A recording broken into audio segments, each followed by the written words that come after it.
Right. Good morning, ladies and gentlemen, and welcome to my talk, which is the evolution of heraldry in Malta, with special reference to the nobility.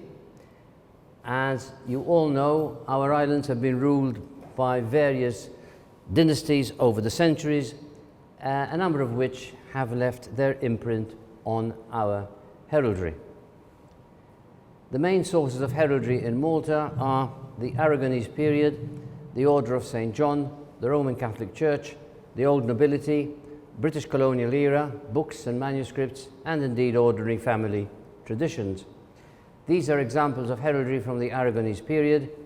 We have here the tombstone of Baron Ciccogatto, who died in 1372, and this tombstone is to be found at Palazzo Dorel, which is the seat of the Baron of San Marciano.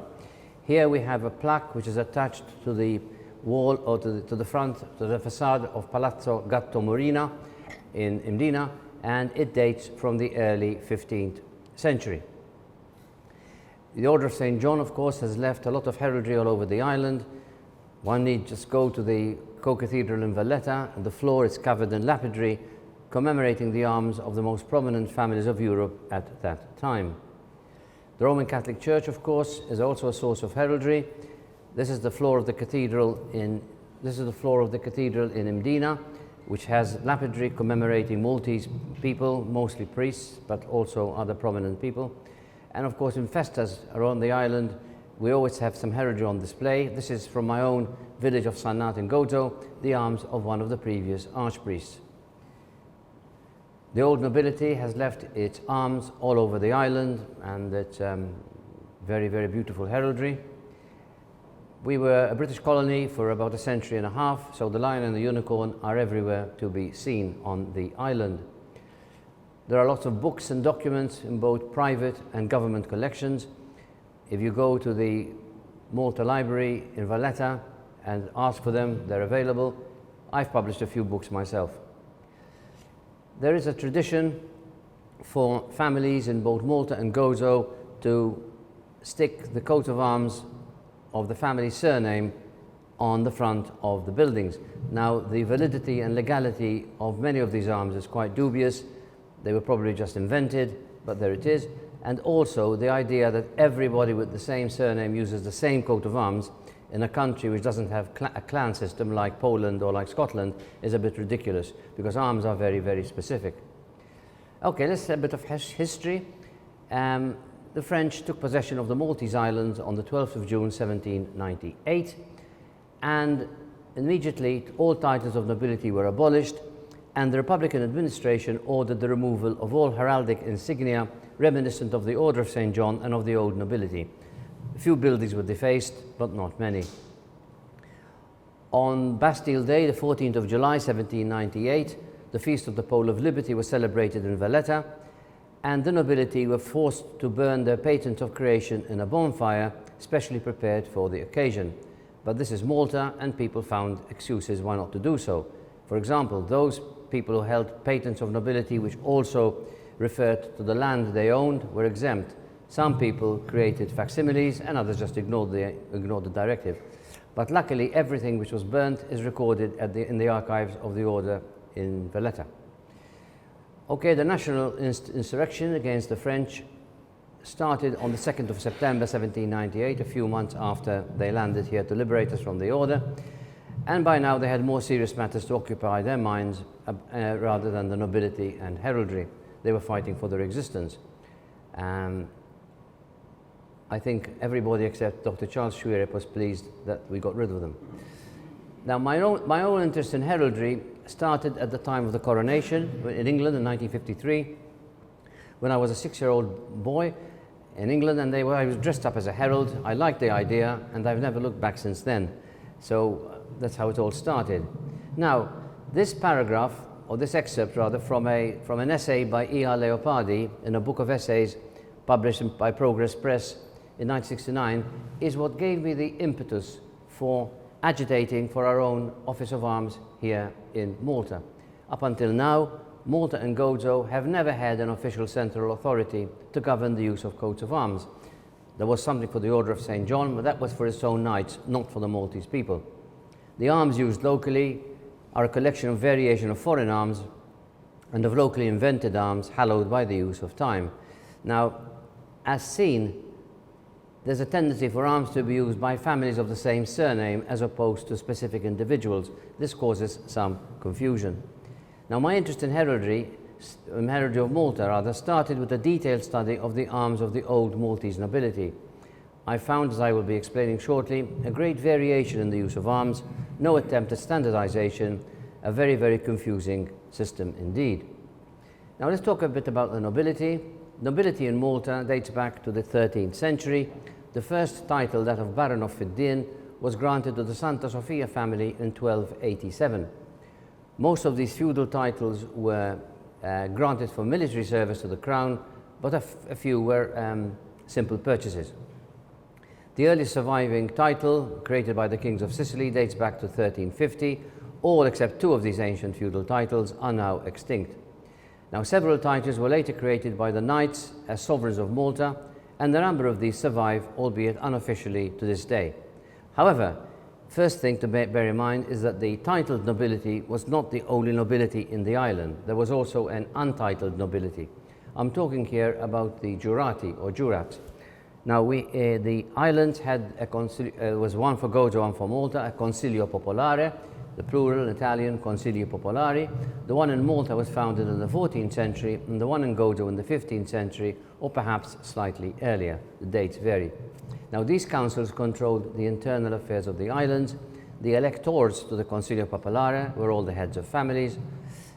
And the elected were chosen from the feudal nobility, honored citizens, professional people, or those exercising a liberal art, secular priests, businessmen, artisans. Now, these powers, the powers held by the elected, were then delegated to something called the Università, and the jurats of the Università.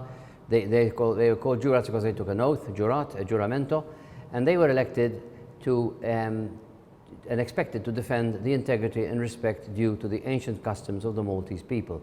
Now, the members of the Università, jurats and other members, were all armigerous. They all had the right to coat of arms, and they were the untitled nobility of the island. Now, the governor of Malta and of Gozo was known as the Capitano della Verga. He was elected by the Consiglio Popolare and was usually a member of a very prominent or noble family. The first Capitano in Malta appeared in 1350, in Gozo in 1550. That's just to show you, first of all, when you talk about nobility, old nobility, remember the titled nobility, but also the untitled nobility. Now, titles, let's talk now about the Order of St. John in Malta. Titles granted by the order were mostly nominally feudal. In other words, you might have been created Marquess of Birza, for example, not as it exists, but the revenue from that fief went straight to the order. All you had was the honor and the glory of going around the clubs calling yourself the Marquess of Birza. However, a few titles were actually tied to estates held in allodium, in other words, held freehold by the individuals. Titles such as Tabria, Gomerino, Catena, etc. These were held in allodium. These people held this land, that was their own land, and then they purchased the title from the order, and the title was attached to the land which was theirs, so the revenue went to them. Now, most titles created by the order were usually straightforward commercial purchases. They were not granted for any special deed. Most of the wealth of the nobility was gained through corsaering, that's licensed piracy, wheat and slave trading, and then transferred into land. Land gave you status. You then went to the order. How much to become a baron? So much. Thank you. I'm a baron. And now I can look down my nose at everybody else. It was a simple commercial transaction. Then came the British. Now, Malta was the only British colony with its own established indigenous European nobility. And this confused the Brits no end. So what did the Brits do? They do what they always do when they have a problem, have a royal commission. And they had a royal commission which had a main report and a supplementary report, and that royal commission was responsible for creating the Maltese nobility. These are the covers of the main report and the supplementary report which appeared a few years later. Now, as a result of this royal commission, initially 32, in fact 33 titles were recognized by the British government. It was 32 because one title Diarmid al-Bu'ana, in fact, consisted, and Diarmid al-Bu'ana consisted of 2 titles, Diarmid and Bu'ana. So this was later corrected to 33 titles. Now, the Maltese nobility is a very important part of our history. It has contributed immensely to our culture. Nobles led the popular uprising against the French. They were prominent in medicine, law, politics, and the church, and they were on the forefront of the fight for the rights of the Maltese people. But in 1975, a few months after Malta became a republic, official state recognition of titles was removed. Titles, both Maltese and foreign, can still be freely used in Malta or Gozo, but are not recognized by the state. Now, the nobility in Malta consists of the Maltese nobility together with the Maltese holders of certain foreign titles. The Maltese nobility can even boast of a couple of their members heading on their way to sainthood. Now, some later titles, okay, so we've moved, so we have the titles created prior to the order arriving, titles created by the order, and now titles created post-order. Some of the titles created post-order, not recognized by the British government, were created by pontiffs, popes, and some by sources who legally held or still hold the fons honorum, the right to create titles. But these later titles do not form part of the Maltese nobility, they form part of the nobility in Malta. Now, Maltese titles can be inherited in different ways. There's no general Salic law, as there is in UK, where titles have to go down the male line. So they can go in Malta through both lines, depending on the situation, and some indeed are inherited by nomination. This has created tremendous problems. The land, the property goes one way by primogeniture, and the title goes to a distant relative. This has created a lot of bad blood in some families, bad blood which has persisted to this day. Now, I can safely say, having studied the Maltese nobility for almost all my life, Maltese titles never seem to become extinct. You think something's heading towards extinction, but along comes a Maltese baldric with a cunning plan to give it a lease of life, put it on a ventilator, and keep it going. Now, nobility is, however, is a strong source of heraldry on buildings, churches, monuments, and documents. Nobility. Now, let's say a few words about the Committee of Privileges of the Maltese nobility. This was founded in 1882, following the initial report and subsequent correspondence. It was empowered, but only in an advisory capacity, to deal with succession to Maltese titles recognized by the British government. So they would advise the British government on who should succeed to a title. The British government would then, in the name of the sovereign, put the name in the Malta Government Gazette. But these decisions were taken without prejudice to any decision taken by a court of law or, in some cases, by the Privy Council. So, in other words, the Committee of Privileges advised the British government put the name in public, but you could then go take the individual to court, take the Committee of Privileges to court, or take the government to court, and reverse the decision of the committee. So it was only there as an advisory capacity. Now, Malta gained its independence from the United Kingdom on the 21st of September 1964 as a monarchy within the British Commonwealth, with Her Majesty the late Queen Elizabeth II as Queen of Malta. And the Maltese nobility were fully recognized by the state. This is the cover of Regulations of the Maltese Nobility in 1889, and this is the Royal Standard of Malta during the reign of the late Queen Elizabeth II, who was Queen of Malta for a decade following independence. Okay, now, Malta became a republic, and a few months later, the government published the Ġieħ Republika Act, by which the nobility was no longer recognized, and the Committee of Privileges lost all its status, becoming a purely private organization lacking any legal standing or power. And indeed, I'll be expanding on this in a moment, the Maltese courts have ruled officially that anyone in Malta can style themselves exactly as they please. You can call yourself the King of Birkirkara if you like. It's of no interest either to the courts or to the government. This is an official decision by the courts.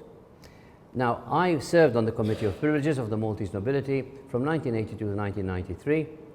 I was the Honorary Overseas Secretary, and I was tasked with locating individuals who had the right to Maltese titles, and I used to encourage them to apply. Indeed, in many cases, I actually drafted the whole thing myself. Now, prior to assuming my position on the Committee of Privileges as a non-voting honorary member, I wrote to my friend John Brooke Little, who was the Norway King of Arms, he's now dead, and asked him exactly to specify had the Committee of Privileges got any powers? And I read from his letter, the unwritten advice of the Foreign and Commonwealth Office is that the Committee of Privileges must now be regarded as a private society having no constitutional significance either in Malta or in the United Kingdom. So in other words, it's just a private association without any powers. Indeed, the committee has taken some controversial and, in my opinion of many people, illogical decisions, and they're only of interest to me as Chief Herald because they affect the right of certain people to hold certain arms. We have cases of male-only titles held by females, ignoring the male line, fief sold but the title retained, titles with generous remainders which can be held by more than one person, ignored. I mentioned the Marquisate of St. George as one of the examples. Private agreements made without any validity in law and then taken as a precedent, but perhaps most seriously of all, completely ignoring the Code de Cheroan, which gave priority to the seniority of line and the title going to a junior line. So there's been a lot of problems. Now, I mentioned other titles, foreign title holders. Maltese people who hold foreign titles, they have their own association, also unofficial, also without any powers. So there's the Association of Foreign Title Holders in Malta. It was founded in 1992 and has a few royal patrons at its head. Okay, when I started this lecture, I said that I started by my interest in heraldry in Malta by analysing the arms of the Maltese nobility. And I found tremendous variation in the arms of the Maltese nobility, essentially due to a lack of central control. Variation in the style of coronets, variation in the style and orientation of the helms, no fixed system of armorial display for the heir to a title and for his or her siblings, the use of multiple helms and Germanic arms, or arms of Germanic origin, multiple mottos, the use of crests, sometimes with helms, sometimes without helms, variation in the position of the coronet vis-à-vis the helm, no concept of a heraldic heiress with arms shooting down through both male and female lines, no system of cadency to illustrate seniority of line in a family, no fixed system to display the arms of a married couple, female using male-style arms, the intermittent use of supporters, sometimes used, sometimes not used by the same title holder, and impalement rather than quartering, sometimes used in the display of more than one set of inherited arms. In short, total chaos. Examples. Here is a Maltese Marquis with his coronet of rank above the shield. Here is a Maltese Baron. Where is his coronet of rank? It's above the helm. Different position, without any reason. Here is a Maltese Baron with a helm. Next to him is a Maltese Marquis without a helm. And the type of helm is used without any reference to the status of a title holder. For example, in Italy, you have a helm for a baron, a helm for a count, a helm for a marquis. But in Malta, it depends on the chapter concerned. I like that one. I'll use that one, I think. No rules. Here we have sometimes the helmet faces the front, sometimes the helmet faces the side, again, without any connection to the title. M indicates Marquis, C is Count, B is Baron. Sometimes the helm faces the front, sometimes the helm faces the side. No reason why. Sometimes, here we have a count using a crest. Sometimes here we have another count without a crest. Multiple helms, multiple crests. These are arms of Germanic origin, Maria Theresa of Austria. Now, female title holders, female holders of titles should really, or female holders of arms, titles, whatever, they should bear their arms in a lozenge, this is a lozenge, or in an oval if they are unmarried. No crest, no helmet, because in heraldry, females are not really supposed to use crests or helmets. This dates from the time when heraldry started in the second quarter of the 12th century. It was knights who went into battle, and women stayed at home looking after their chastity belts. Now, so here we have, this is how it should properly look. But here we have females, some with helms, some with crests, some with both. Again, chaos. What about the arms of married couple? Again, no rules and regulations. Here we have a baron and his wife. He is D'Amico and Goanes, his wife is Bonici. We have two separate arms in one achievement with one coronet. Here we have Baron Francesco Gatto and his wife Baroness Paolo de Castelli, two arms side by side, but not in one achievement. Here we have two individuals. This is Baron Maria Francesca Shebaras d'Amico Nguanes and her husband, who was English, Charles McCain, 2 separate, complete coat of arms. Here we have the thing I showed you earlier. This is Murina, this is Gatto, the arms overlapping. No logic whatsoever. Oh yeah, this is even better. Here is Gio Francesco d'Amico Nguanes. You're looking at those, you see, an armorist would say that is a husband showing the arms of his wife, but here is no such thing. These are the arms of Nguanes, and here are the arms of D'Amico superimposed in what's called an escutcheon of pretense. But it's senseless here, it's completely illogical. Now, if you inherit arms, you should quarter them. For example, here you put your paternal arms and then maybe other arms which you've inherited en route. Married people have husband and wife and impaled arms. The husband's arms are impaled with those of his wife. Those are the rules. So you look at these arms, you think, that's the husband, that's the wife. No, that's the husband. The wife is left out. So this is Bonici Platamone, Humere de Sharakasya. So, but here you have the husband's arms, the wife, not mentioned. Again, Shebaras Testaferata, Merid Dorel. You look at the arms, it's Shebaras Testaferata. Mrs. Dorel is nowhere to be seen. Total chaos. Okay, now, as in other countries, we have commemorative arms in Malta, augmentations of arms, which are there to commemorate some special deed. The Viani family, before the Great Siege of 1565, used to sport a dog, walking along, trying to find a lamppost, minding his own business. And during the Great Siege, it is said that one of the Vianis displayed great heroism in the fighting, and cut off a lot of Turkish heads, and was therefore allowed to display the Turkish head on his arms. I have never found the primary source for this story. A lot of people refer to it, but I've never found, I don't know if it's true or if it's the defecation of a bull. I've no idea. Now, this of course is documented. The Avola, before the Great Siege of 1565, those were the arms of the Avola family. Come the Great Siege, Don Carlo d'Avola displayed extreme heroism recorded in the fighting near Mostar, and he cut off a number of Turkish heads and was then allowed to use Turkish heads dangling from military belts to commemorate the event. Now, the Schwerer family also say that they were instrumental in cutting off some heads, and they were allowed to use heads on their arms. But the arms displayed are always Caucasian heads, so I'm not quite sure whose bloody heads they cut off. But there it is. Sorry. Now, I must mention General Tommaso Barbara, who was a Maltese mercenary, a condottiere. He learnt his trade in Italy and was a master in the art of artillery, and in fact was made a general of artillery by Emperor Rudolf II. And he was instrumental at the siege of Esztergom in Hungary in 1595. His cannon won the day for the imperial forces, and a grateful emperor made him a hereditary noble in the noblesse of Hungary and gave him a coat of arms. The reason I'm mentioning it is that the Mountbatten family of the United Kingdom descend directly from General Tommaso Barbara. And in fact, one of my books, which was about Maltese generals and admirals, I sent to Prince Philip with a covering letter telling him, look, you're very honored because you've got Maltese blood, and I got a lovely letter back from him, which I've kept in my collection. As we're on the royal family, I have to mention the Cajaro family of Gozo. Luigi Cajaro created a baron in 1409. He married Giuna d'Amodeo, and they established their family in Gozo. So bloody what, I hear you say? The Princess of Wales, the former Catherine Elizabeth Middleton, is a direct descendant of the Cajaro family of Gozo.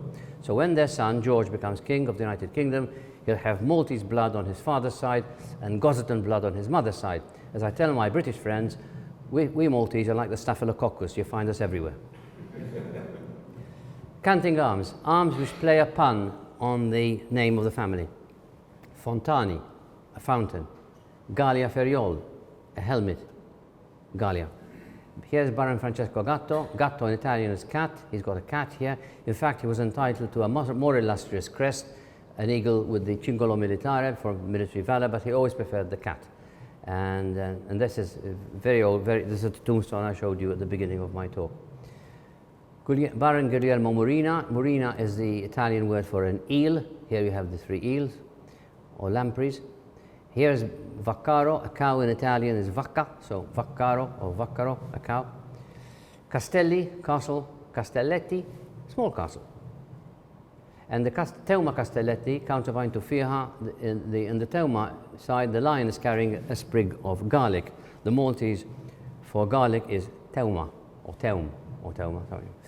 Don Claudio D'Amico, what better way to show friendship with a friend, D'Amico, by people shaking their hands. See, these are all known as canting arms. Now, let's go back to the evolution of heraldry. So, as I told you, I'd been agitating for many, many years for us to have our own Office of Heraldry here in Malta. We had in place the Cultural Heritage Act, which governed the use of, which governed heritage, our heritage. I finally managed to convince the then Prime Minister in 2019 or 18, I can't remember now, and he accepted, and the Cabinet accepted, that the Cultural Heritage Act, as it stood, included within it heraldry, which was part of Malta's intangible heraldry. So the Prime Minister, in consultation with the Cabinet, decided to set up the Office of Chief Herald of Arms of Malta under the aegis of Heritage Malta, which is the government entity which deals with matters of culture. I received a nice letter on the 21st of March 2019 from Heritage Malta, informing me that the government had set up the Office of the Chief Herald of Arms of Malta and that I was to be Malta's first ever Chief Herald. I was given, my appointment was announced in the Malta Government Gazette. It was an official government appointment. I was given an office here at Fort St. Elmo, and my office was allowed to use the arms of Malta by the Cabinet of the Republic. And now the use of the arms of Malta is strictly controlled by law. You cannot just start a club and use the arms of Malta. I think if you just use red and white, it's okay, but you cannot use the George Cross without specific permission of the government. We were given this because of our status. Okay, so we were now set up and open for business. I still was a bit uneasy because we weren't fully established in law. So another government could come in, say, this is a load of nonsense. We don't want an Office of Heraldry. Goodbye, Gauchi, go and look after your dogs. So we really needed to be entrenched in the laws of Malta. But before I started agitating, we had to make sure that we have a viable proposition, because if we just set up the office and nobody came to play with us, what's the point? In fact, things exceeded our expectations. Despite the COVID pandemic, we were granting and registering arms for people not only in Malta, but from all over the world. So I went to the government and I said, okay, they said, we're now ready to entrench heraldry in the laws of Malta. Now the first step was to amend the Cultural Heritage Act, which intimated heraldry was part of it, but to actually specifically state heraldry is in the Cultural Heritage Act. So the first thing was to amend it and look at, it's in the law to set up and manage the Office of the Chief Herald of Arms of Malta. This act was unanimously approved by Parliament, something very unusual in Malta because the politicians here fight over everything. But for this, both sides excuse me, appreciated that we were dealing with matters of our national pride and culture. So the amended Cultural Heritage Act received presidential assent on the 20th of July 2021. Now, okay, we were set up, we were entrenched in law, but we still needed a modus operandi. We still needed official rules and regulations from the government, from Parliament, so that we could operate. We were operating under a set of rules which we put on the internet, but we needed something a little bit more official. Detailed discussions then followed between myself, Heritage Malta, the Ministry of Culture, Ministry of Justice, Office of the Prime Minister, I don't know, you name it, we were corresponding. And my friend Russell Muscat was going to shoot me a few times because he was involved in all the regulations, setting up with phone calls from me at all time of day and night.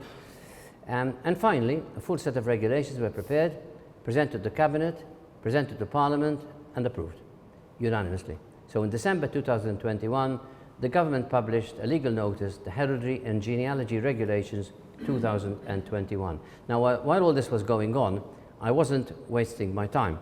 Here I am presenting arms personal arms to the President of Malta, His Excellency George Fella. Here I am presenting registration of arms to His Grace the Archbishop, to the Bishop of Gozo, and to Lord Lyon, King of Arms in Scotland. My own personal arms were created by the then Lord Lyon in the 70s, so as a matter of courtesy, I flew to Edinburgh, had a meeting with Lord Lyon to let him know what we were about. Okay, so here they were, the Cultural Heritage Act, Heraldry and Genealogy Regulation 2021, and they passed into law on the 21st of January 2022. So a few weeks later, they were the law. And this was all published in the Malta Government Gazette. It was all official.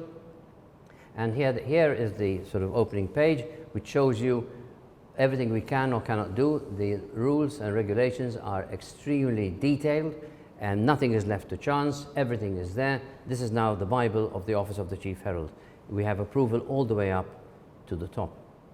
Now, a few weeks after the regulations passed into law, I was summoned to the office of the then Minister of Culture, Dr. Jose Herrera in Valletta, to be given a letter confirming my appointment as Chief Herald of Arms, a position I had held since June 2019. Now, there are some important clauses in the new legislation which need to be mentioned. In the preamble to the new legislation, we find reference to honours, local honours, foreign honours, personal honours and hereditary honours, i.e. titles of nobility.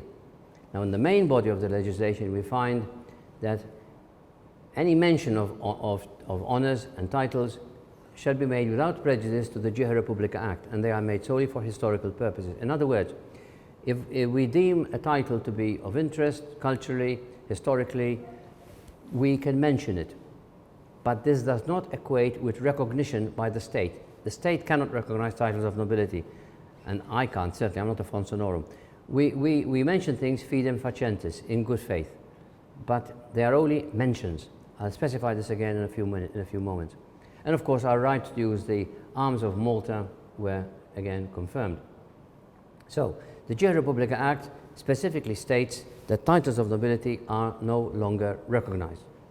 And the courts of Malta have emphasized the fact that you can call yourself whatever you like, but it is of no interest either to the courts or to Malta. So we have put a disclaimer on our website in view of the large amount of misinformation, some of it starting from people in Malta for their own reasons, trying to attack us, that I am creating titles, and what the hell am I? You know, I'm no one, I'm just an officer of arms. So for the record, we do not recognize titles, we do not create titles, we simply mention titles en passant, in good faith. That's all it is, it's just simply a mention. We put this disclaimer on our website to make sure there is no misunderstanding. Okay, now, even if we mention titles, just mention, these titles are mentioned in grant and registration if they originate from a current or previously regnant sovereign. So, for example, if you're an English lord, you have a title which is recognized by the state. In fact, I have an English lord who applied for arms in Malta, and I've given them as lord, because he is a lord. He's recognized by his sovereign. Non-regnant houses whose head has the unequivocal right to grant titles of nobility confirmed by a properly constituted court of law. You may say, a court of law has no right for to tell an individual he can create a title. That's your opinion. In my opinion, he has, and that's it. Non-regnant house whose head has been recognized as such by a reigning sovereign. But again, mention does not mean recognition.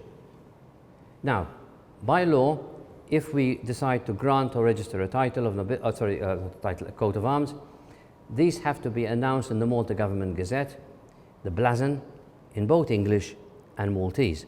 And it is no easy feat to translate English, or which is in fact Anglo-Norman blazon, from English to Maltese. But luckily my registrar, Chevalier Cassar, who's here today, does that for me. He's a whiz kid translating from heraldry from English into Maltese.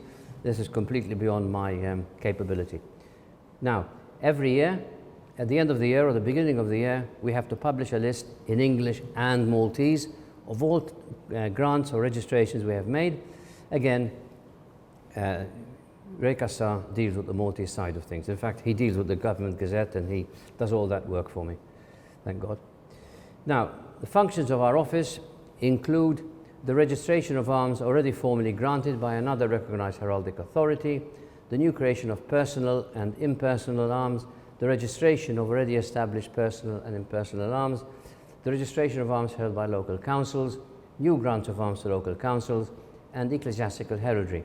We have granted arms or registered arms for Roman Catholic priests, for ministers of the Reformed religions, and from priests of the Orthodox churches, both here and abroad. Now, those individuals whose arms were granted or registered prior to these regulations received a letter from me, using my discretion given to me by law, to tell them that everything that they had received was fully recognized by the Republic, by the State of Malta, so they don't have to worry about anything, and they will be included in our list of arms. As you can see from this list, we have granted arms not only to Maltese people, but to people from lots of different countries around the world. Many people want to be associated with Malta because of our rich history. Now, as I told you at the beginning, I inherited a system of chaos. In fact, I didn't inherit a system at all, I just inherited chaos. And we are now devising our own system of heraldry, which relies heavily on the British system, with a bit of Italian, a bit of Spanish, because we have to take into consideration our own local scenario. Now, as regards the Maltese nobility, in deference to history, the arms they have always used are registered tale quale. There's no pressure on them to change their arms. Even if their arms don't really comply with the rules of heraldry, we will register them as they stand in deference to history. Now, in a few months' time, Heritage Malta is going to be issuing a booklet, and I've called it The Way Ahead. In it, there are a couple of interesting articles. One is an explanation of the system of Maltese heraldry that we are using, and the other one is an in-depth study of the ways the titles of nobility have been inherited in Malta. And that we also have an appendix which deals with the Cultural Heritage Act and the regulations, etc. So people could know exactly what the state of play is. Now, if you get arms granted or registered by us, they can be done in one of two formats. One in an embossed leather binder on decorated pages, or in an A2 format suitable for framing. Now, just to tell you a little bit about our system, because of the chaos I found with helms, for example, if we grant arms to a head of state, either sitting or previous, these are not the official arms, these are personal arms. Official arms, the head of state has got his official arms by constitution. These are personal arms. Okay, he's entitled to silver helm, even if it's a female, she still gets a helm, just as the Queen in England got a helm even though she was a lady, because it's above the state. Anyway, silver helm, full-faced, with gold visor bars and gorget. Members of the nobility, Maltese or foreign, silver helm in profile, with gold visor bars and gorget. Companions of the Maltese Order of Merit, members of the Shirka Jiha Republica, Knights Grand Cross of any Malta Gazetted Order, steel, open visor, full-faced. Knights, members of any order recognized by the State of Malta, esquires and gentlemen, steel in profile, closed visor. When it comes to coronets, we have 4: Marquis, Count, Baron, and untitled noble. That's it, no variations allowed. What about the heirs to a title? Right, if it's a male heir to a title, for example, the son of a baron or son of a count, they get the same helmet as a noble, but with a pendant attached to it, and an extra coronet here to show nobility. So nobility, pendant, and then the coronet appropriate to the title. If it's a female, if she's married, then the arms go in a lozenge with a cordelier around it, no helm, no crest, because it's a woman. If it's an unmarried lady, the arms are contained in an oval. Sorry, in an oval. That's an oval. Yeah. Again, no cordelier, no helm, no crest.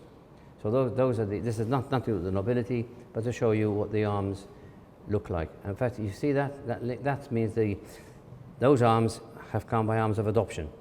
The family were adopted, officially adopted, so you show that by a link. Anyway, what about the arms of our office? These were approved by the Cabinet of the Republic on the 3rd of June 2019, and then confirmed by Parliament by the legal notice of December 2021. Okay, we have the arms of Malta. We have the right to show the arms of Malta. The arms of Malta are borne on a blue disc, which in heraldry is known as a hert, and the blue disc illustrates the Mediterranean Sea, and the gold edging of the disc refers to our royal and imperial past. The maces here have finials. This is the finial for Aragon. This is for Fortress Malta under the Knights. Again, the two main sources of heraldry in Malta. Behind the shield, we have the Maltese cross. This is not there as any tribute to the Order of St. John. This is there as a tribute to our National Order of Merit. That's what it's there for. Oh yes, the coronet here, it's a crest coronet, not a coronet of rank. I'm not a king of arms, I'm a mere officer of arms, so I use a crest coronet. It's a crest coronet because below the coronet you have a wreath. Now the motto, Virtute et Constantia, also used by our National Order of Merit. It's not there, I thought it was. Sorry, yes, this is a phrase which echoes throughout our history, used by Grand Master Ravalet in his words in his dispatch to King Philip of Spain when describing the great victory of the Great Siege, and Pope Pius IV used something similar in his own brief following the siege. These are my own personal arms as Chief Herald of Arms of Malta, again approved by the Cabinet of the Republic and confirmed by Parliament in December 2021. Now, as a Herald of Arms, I'm entitled to wear a tabard, but can you imagine me walking down Valletta wearing a tabard? I'd probably get covered in tomatoes and eggs. So I wear a simple chain of office with the right to show the arms of Malta on my person. Here I am, in fact, wearing my chain of office at a ceremony carried out in Valletta last year to commemorate the death of the late Queen. I was asked to reprise the role of Garter King of Arms at her funeral by reading out the styles and titles of the late Queen. Present at the ceremony were Their Excellency the President of Malta and the British High Commissioner of Malta, and our Registrar, Ray Cassar, was also there. Here I am again wearing my chain of office, having been presented to His Holiness the Patriarch of Constantinople, who on his visit to Malta last year.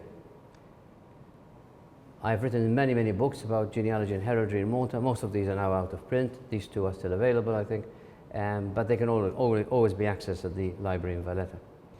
This is our website. If you're interested in what we do, you can just go on that and it's all there. If anybody wants to write to me about coats of arms, that is my email address, and I promise that I will answer every letter that I receive. Thank you for your kind attention. If you have any questions, I'd be delighted to answer them. Thank you.